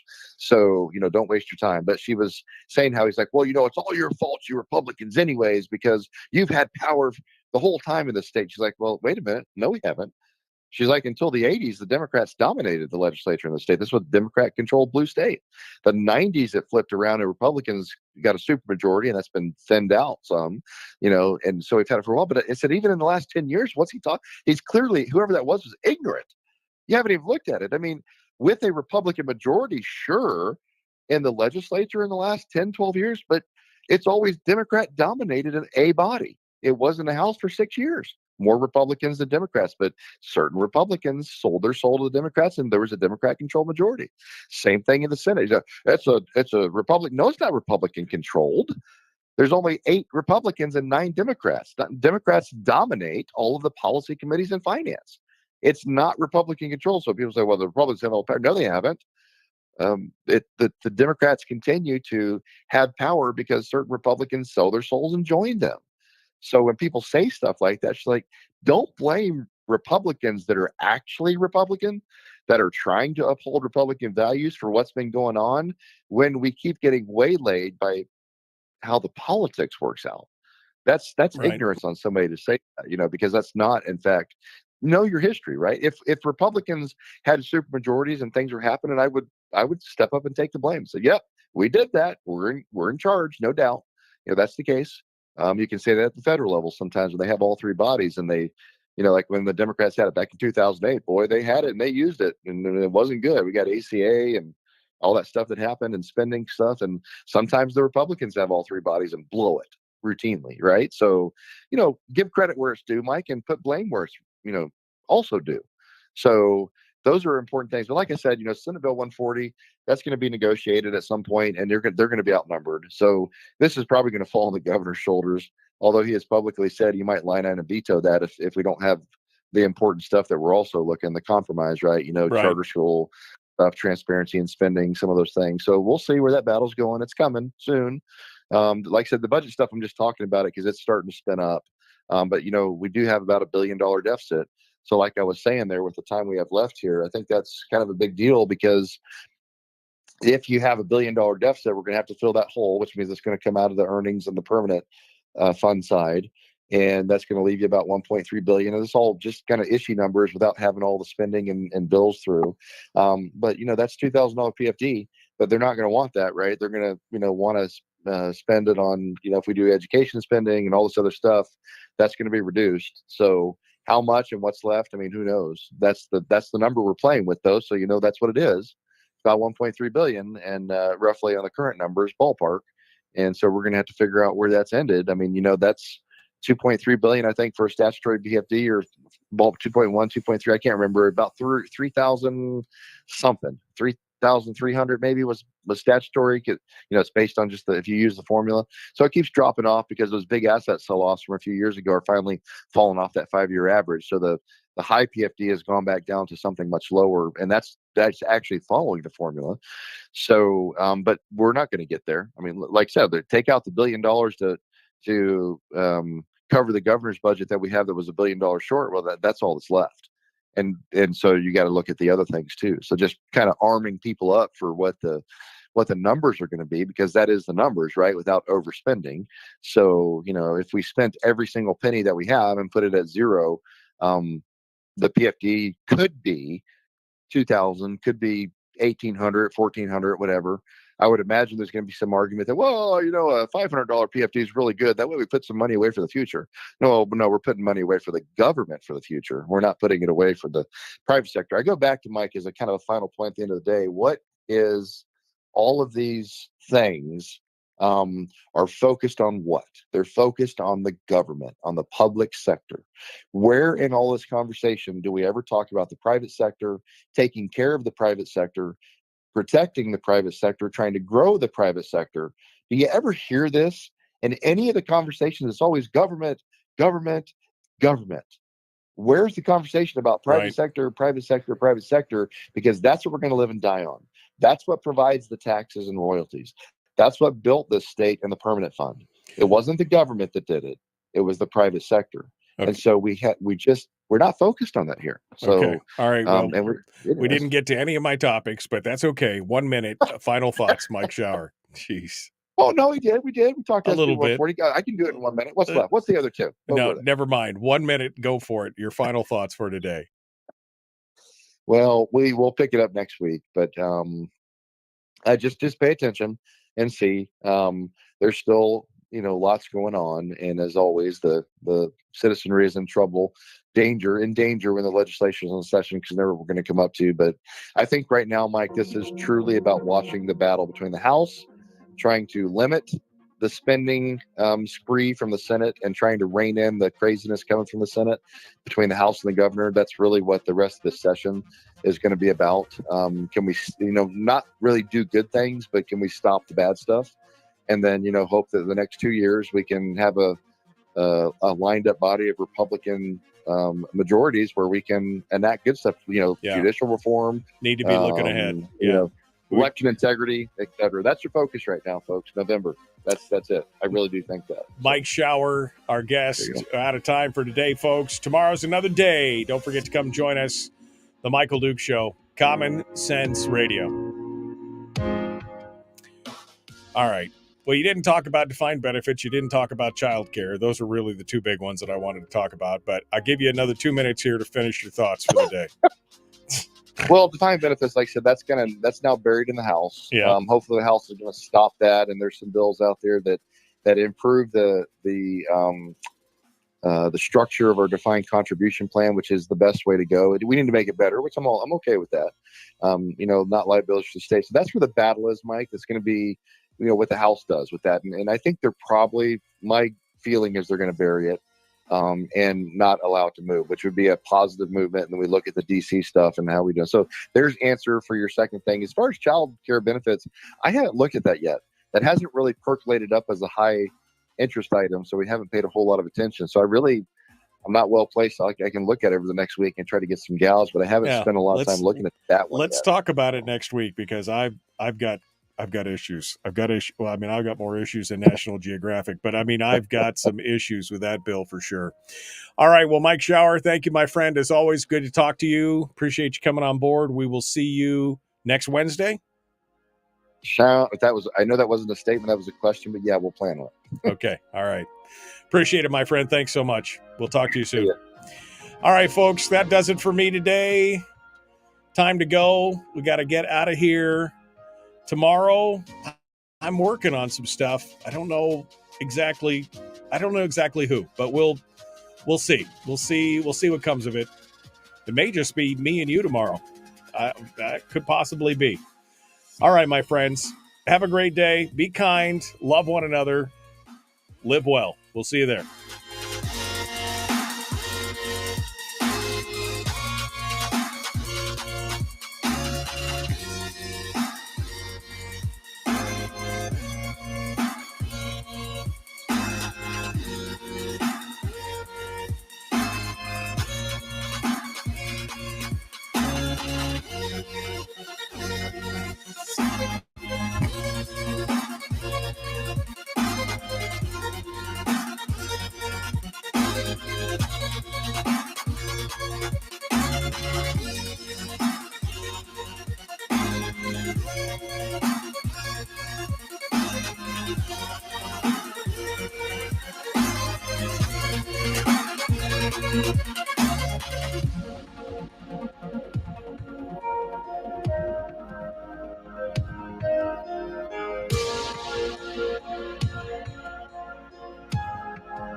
We've shed our terrestrial radio skin, and now we are slimy lizard internet people. It's the Michael Duke Show.